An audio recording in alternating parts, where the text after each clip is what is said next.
Halo dan selamat datang di edisi terbaru laporan hari Senin 20 Juli dari Bordier. Statistik ekonomi yang dipublikasikan di Amerika Serikat minggu lalu cukup banyak dan secara keseluruhan cukup memuaskan. Sebagai contoh, dapat dicatat bahwa kepercayaan UKM memberikan kepastian dengan meningkat lebih dari yang diharapkan pada bulan Juni, begitu juga dengan kepercayaan konsumen yang juga naik lebih tinggi dari perkiraan pada bulan Juli. Jika konsumsi tetap bertahan, seperti yang ditunjukkan oleh peningkatan penjualan retail pada bulan Juni, sebaliknya, sektor properti residensial masih mengalami kesulitan. Kepercayaan para pengembang menurun dan jumlah izin pembangunan baru juga mengalami kontraksi. Namun, publikasi terpenting minggu ini adalah indeks harga konsumen di Amerika Serikat. Seperti yang terlihat pada grafik, pertumbuhan harga konsumen melambat lebih dari yang diharapkan secara tahunan pada bulan Juni, dari 4,2% menjadi 3,5%, terutama berkat penurunan harga sebesar 0,4% pada bulan Juni. Inflasi inti juga melambat dari 2,8 menjadi 2,6% secara tahunan.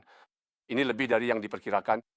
Kabar baik ini juga dikonfirmasi oleh perlambatan harga konsumen dari lebih 6% menjadi lebih 5,5% dalam setahun.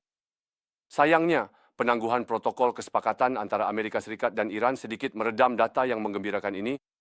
Memang, meningkatnya ketegangan di Timur Tengah menyebabkan harga minyak naik lebih dari 15% dan harga Brent mendekati $80 per barel. Sementara, harga WTI kembali melampaui $80 per barel.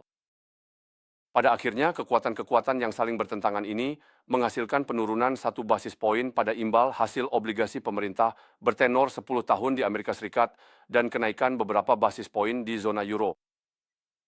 Harga obligasi pun sedikit menurun dalam euro dan naik lebih moderat lagi dalam dolar. Emas pun terkena dampaknya, turun 2,2% selama seminggu dan tidak mendapat keuntungan dari depresiasi ringan dolar sebesar 0,2%. Dampaknya terhadap saham ternyata berbeda dibandingkan dengan saat-saat sebelumnya ketika harga minyak naik kembali.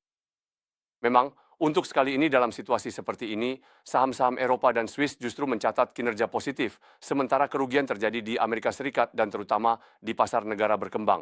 Hal ini dapat dijelaskan oleh kenyataan bahwa sektor teknologi yang sangat dominan dalam indeks Amerika dan negara berkembang, serta umumnya tidak terlalu terkait dengan geopolitik, kali ini tidak melindungi pasar-pasar tersebut.